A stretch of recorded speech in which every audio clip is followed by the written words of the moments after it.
Who's excited about talking about tax? Woo! Okay. I have you for the next 4 hours, so that's great. Oh, 25, okay. 4 hours sounded good. If you take out your phone, probably the most important thing you can do is shoot the QR code. It will auto-generate an email. You hit send and you'll get a copy of my full slide deck, which includes these slides, but it is extended beyond that. So take your opportunity right now to shoot that QR code, and it'll create an email. Hit send on the email. Within 5 minutes, you'll get the full slide deck, as well as all the links that are in the presentation. We're going to talk about Section 48. Woo! Woo! Okay. Section 48, the ITC, the investment tax credit, we'll talk about that. Starting in 2025, much of Section 48 transitions over to Section 48E. We'll talk about that as well. We'll briefly talk about another incentive for EV charging stations, Section 30C. And if we have a little bit of time left, we'll talk about 45W. 30C, 48E, and 48 all have a prevailing wage and apprenticeship aspect to it. And so we'll finish the presentation talking about that prevailing wage and apprenticeship. That's two separate requirements, prevailing wage and apprenticeship. Last chance to shoot the QR code, and we're going to go forward. So, Section 48, the investment tax credit. It incentivizes all these different technologies, solar, ground source, CHP, thermal storage. Anybody know what the solar tax credit used to be 4 years ago? Anybody know what the solar tax credit was? What the amount was? It was a 30% credit. So it's a misnomer that the IRA has increased these tax incentives, because the first thing it does is it decreases these tax incentives. So the 30% dropped down to 6%. But if you do all the right things and you qualify for all these different bonuses, your 6% can go to 30, can go to 40, can go to 50. For solar and wind projects, it can go to 60 or 70%. Okay? I always talk about thermal storage. Thermal storage never had a tax incentive. That's where you're making ice during the night, and then you cool your building with those ice tanks during the day. That technology, you could get a BOGO, buy one, get one free. You could get 2 tanks for the price of one. You could get a 50% off sale on your thermal storage because of this incentive. So we have seen actual ground source projects. I'm not saying every ground source project, but we have seen ground source projects where the cost of the ground source project, when you include these incentives, was less expensive than conventional technology. It's not 100% of the time, but ground source can actually, in certain locations, if you qualify for certain bonuses, can actually be cheaper to install using these credits than a conventional system. So very powerful legislation for ground source, very powerful legislation for thermal storage, for sure. Okay, this is probably the most important part of the new IRA, and that's this Section 6417. Some people call it direct pay. Some people call it elective pay. This is where state and local governments can get a tax incentive. State and local governments don't pay taxes, but they're still going to get a tax incentive, and that tax incentive comes in the form of an elective pay. Now, you do have to do some extra steps here. You do have to pre-register your project. Anybody know when you pre-register? Anybody? Well, you obviously pre-register after your project is placed in service. I'll repeat that. You pre-register after your project is done. Okay? You're pre-registering for the credit. Okay? You're not pre-registering your project per se. You pre-register for the credit. Once you pre-register, you get a registration number, and then a company such as ours can help you file the taxes so you can get your elective pay. And here's the big news. In the last month, we got our first checks. We have clients, municipal clients, that have gotten their checks. We've gotten millions of dollars of checks now, and we have a couple $1 million more of checks that are coming over the next month or so. So checks have actually started flowing. This is actual, real incentive. We have solar projects that qualified. We have ground source projects that qualify. We have thermal storage projects that qualify. So we have checks that have actually started flowing. We've seen the checks. It says United States Treasury, and it's a nice big check. And they can actually cash that check and put it in their coffers. So this is real. The elective pay is actually real. We've seen actual checks. Now, because state and local governments got this special way to get a tax incentive, they put some other requirements in. So, for example, there's a haircut. where there's a reduction of the credit if you use tax-exempt financing. So if you use tax-exempt financing, there'll be a reduction in your credit of 15%. What does that mean? If you qualify for a 30% credit, that means your credit drops down to 25.5%, okay? 15% of 30 is 4.5, 4.5 minus 30 is 25.5. If you qualify for a 40% credit, it drops down to 34%. So if you use tax-exempt financing, there is a reduction in your credit. It's the tax-exempt financing haircut. There is another haircut that I want to point out. This is a second haircut, unrelated to the tax-exempt haircut. Sometimes it's called the domestic content haircut. There's two ways to avoid the haircut, and the haircut is dependent on what year you start construction defines your haircut. It's a 10% haircut in 2024, it's a 15% haircut in 2025, and it's a 100% haircut in 2026. It's more like a head cut, no incentive at all. There's only two ways to avoid it. Way one is to be a small project. So if you're under a megawatt, or you're under 284 tons of cooling or 3.4 million BTUs per hour of heating, you avoid the haircut. None of those apply. But if you're bigger than those sizes, the only way to avoid the haircut is to meet a domestic content requirement. You have to buy domestically. So what's happening here? If you're doing a solar project that's bigger than a megawatt, for example, and you start construction in 2026, that solar has to be domestically made. Okay, has to meet the domestic content requirement, or there's no incentive whatsoever. This is only these rules are only related to state and local government incentives. You know, Googles of the world don't have to follow these rules. The for-profit entities don't have to follow it. This is just for the elective pay. So, maybe you want to start your solar projects before 2026 because there's not a ton of U.S. solar out there right now. So, if you're thinking about solar, you got to get that moving because you want to start that project in 2025. Otherwise, there's going to be a big haircut. Start of construction, there's the physical work test, there's the 5% safe harbor. It's in the slide. I'm going to move forward just because of the time. So we start at 6%. But wait, there's more. You too can qualify for the 5-time bonus. There are two ways to qualify for the 5-time bonus. One way to qualify is if you have a small project. So here we have the small project exception again. If you're under a megawatt, under 284 tons cooling, under 3.4 million BTUs per hour heating, you can get the 5-time bonus. Your 6% credit turns into a 30% credit.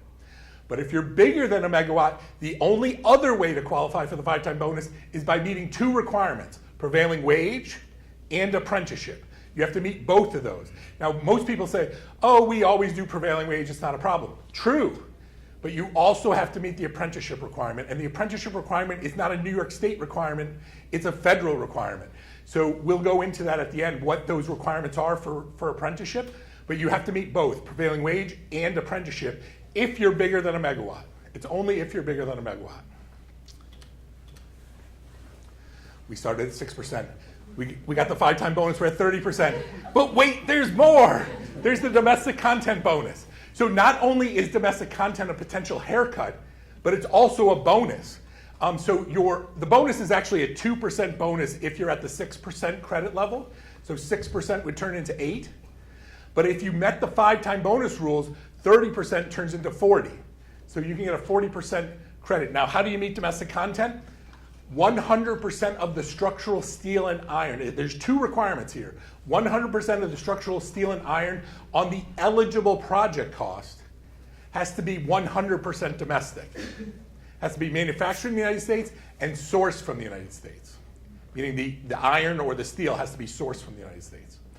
The second requirement is that depending on what year you started construction, that percentage of manufactured product on your eligible project cost. So I keep emphasizing eligible project cost. Let's say you're building a brand new building and you're putting solar panels on the roof. The columns and the beams on that project do not have to meet these requirements because they're not part of the eligible project cost of a solar project. An eligible project cost would be the racking system. The racking system needs to meet this 100%. The panels themselves as a manufactured product, you want to get over this 40, 45, 50, or 55%, depending on what year you start. So it's just on the eligible project costs that you need to meet this. There's some safe harbors. So solar has a safe harbor, wind has a safe harbor, battery has a safe harbor. We're expecting safe harbors for ground source and thermal storage. Those are going to be coming. So I can't tell you when. It'll be in the next 6 months or so probably, but we'll have safe harbors there as well. You'll just go to a table. If your equipment was manufactured in the United States, you can just pull the percentage from the table. Go ahead. What is a safe harbor? Safe harbor is you don't have to follow all these intricate rules. You can just go to a table in a post it on a PDF. You know, they'll just say for example, the panel. If you have a Made in America panel, they'll say that the cells on the panel and the frame and the glass are these exact percentages. You don't have to ask the manufacturer what the exact percentages are, domestic. So it makes it a lot easier process, okay? We started at 6%. We got to 30%. We got to 40%. But wait, there's more. There's the energy community bonus. So there's a bunch of ways to qualify for this. One way to qualify for the energy community bonus is you built your project on a brownfield site. So if your project is on a brownfield site, and I have a slide here, I'm not going to go over it, how to determine if you're on a brownfield site. But if you qualify on a brownfield site, you get this bonus. Once again, 2% bonus at the lower level, but if you're at the 30% level, it can move you to 40. If you got domestic content, it will move you to 50%. Half off sale, BOGO, buy one, get one free. So brownfield site is one of the ways to do it. The other 3 ways are mapped based. So the first 2 are based on whether something was in existence in your area and then closed. So those things are a coal mine since 2000 or a coal-fired plant since 2010. So if you're in a location that had one of those things closed, your census tract and the adjoining census tract, you automatically qualify for this bonus just by where you're located, your project is located. The last one's a little different. 0.17% of employment comes from coal, oil, or natural gas, and that same area has higher than average unemployment. So both of those things have to be true. How often do we adjust unemployment levels? How often do we report that? Anybody? Once a month. Once a month. Does that mean those areas switch every month?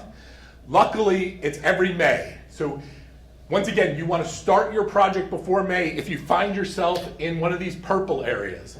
So if you find yourself in a purple area, you're going to want to start your project in May because come June, that purple could disappear. And it's all based on start of construction.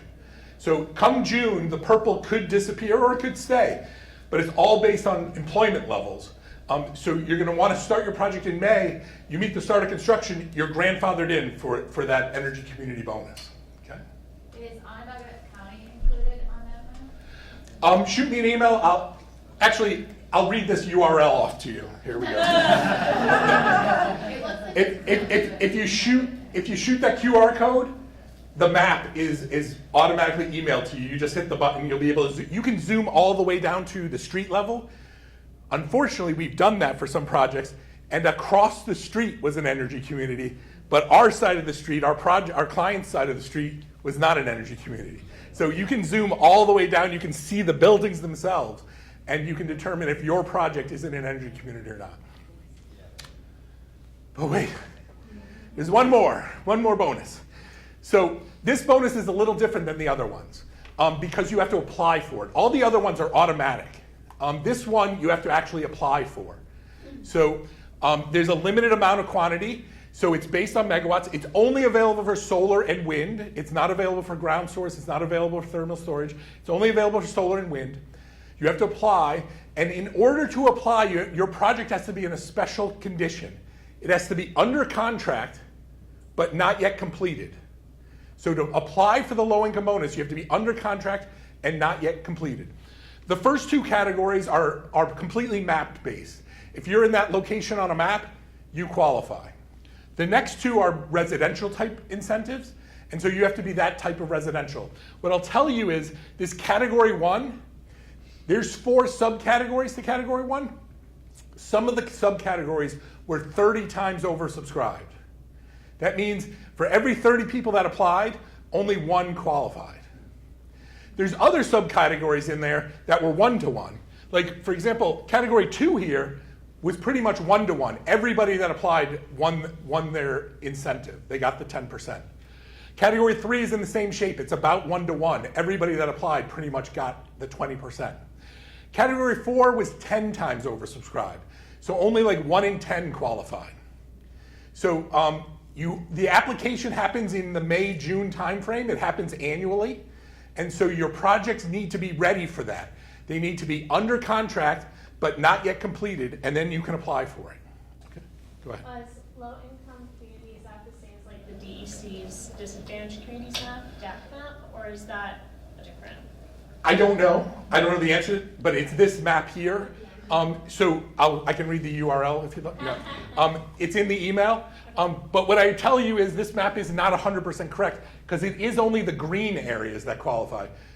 If you can see purple, it doesn't qualify. But if purple is behind green, that's the best situation because you're in a category that is extra incentivized. And in the clients that we've applied for, we 100%, we won each one where it was green over purple. So green over purple is great. Purple alone does not qualify at all. And green alone is a place where you could just apply. Okay. So here it is, all the different technologies, 6%, 30%, 40, 50, 60, even 70% off. And it all ends, or mostly ends, at the end of this year. Why do we spend so much time talking about it? Much of it switches over to Section 48E, okay? What I would tell you is any technology in red, they pretty much die. So if you're doing CHP, that's taking natural gas and making steam and electricity, if you start your project in 2025, there is not going to be any tax incentive whatsoever. Section 48E is called the Clean Electricity Investment Tax Credit, and it's based on greenhouse gases. So a CHP system is not going to meet that requirement, and so there will no longer be an incentive for CHP. Solar, nothing changes. Wind, nothing changes. Ground source is the only technology that stays in Section 48. Every other technology leaves 48 to 48E or dies. Ground source is the only technology that stays in 48. The rest, batteries, thermal storage, interconnection property, all those move to 48E, and you can qualify those projects. The rules for them are almost identical to what I was just talking about. So if you're doing one of those technologies in green, the rules don't change between 48 and 48E. They all qualify. Ground source systems are specifically advantaged because their distribution system also qualifies. So let's say you were doing a building, conventional technology, you put a package unit on the roof, you have ductwork, air handlers, VAV boxes, diffusers. All that stuff, there'd be no tax credit for any of that. You take that package unit off the roof and put a ground source system to replace it. Now magically all that inside the building stuff now qualifies for a tax credit.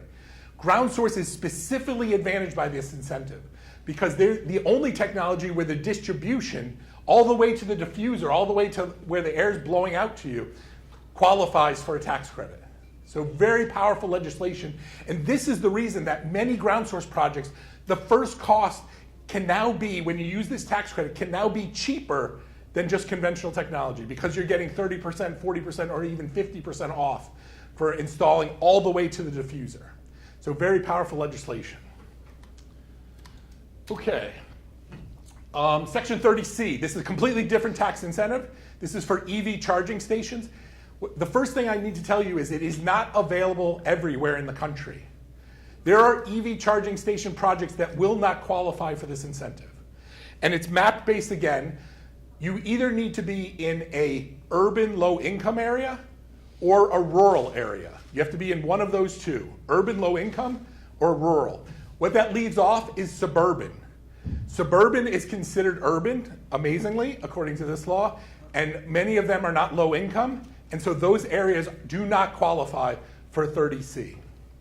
You'll notice it's a 6% credit. It's a 6% credit up to $100,000 per one of those stanchions, per charger. So if you put in 3 chargers, it's 6% of the 3 chargers up to $300,000. So it's per charger. How do you turn 6% into 30%? Any guesses?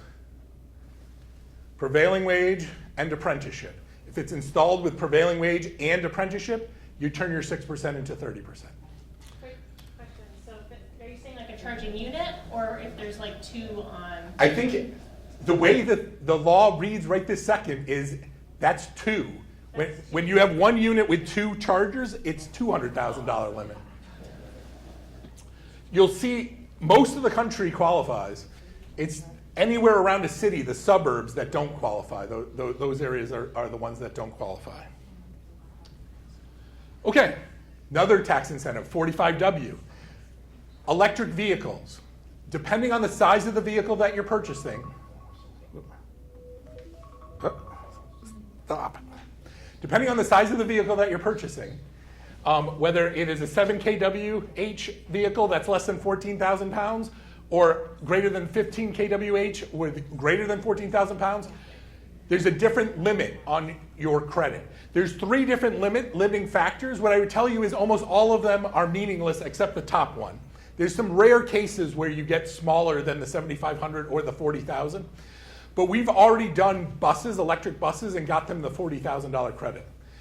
So electric buses are getting a $40,000 credit. Your street vehicles, the Ford F-150, they're getting the $7,500, I think. Is that correct? Yes, that's correct. Once again, there's some information on a website. I could read that off to you if you'd like. Okay, as I mentioned, prevailing wage and apprenticeship are requirements to get higher levels of incentive. The 5-time bonus. 5-time bonus for EV charging, 5-time bonus for ITC, investment tax credit. So prevailing wage is not your state prevailing wage. It is the federal Davis-Bacon prevailing wage. So sometimes your state prevailing wage is higher than the federal, in which case pay the state and you're fine. But if the federal is higher than the state, you gotta pay the federal. You gotta pay the federal. You can find out your prevailing wage at that website, sam.gov/search?index=DBRA. See, I did actually read it at URL. If you can find it at that website, and you just type in your county, your zip code, and the type of project, and it will tell you what the prevailing wage is for an electrician, for a pipe fitter, for a sheet metal worker, for a crane operator, and you just need to pay that prevailing wage and fringe in order to meet the prevailing wage requirement. But there's a second requirement. It's the apprenticeship requirement. So you have to meet both requirements. The apprenticeship requirement, everybody focuses on the first bullet. 15% of total labor hours have to come from apprentices. Once again, this is for eligible project costs. So if you're doing a brand new building, the person doing sheetrock, the person doing tile, they don't have to qualify.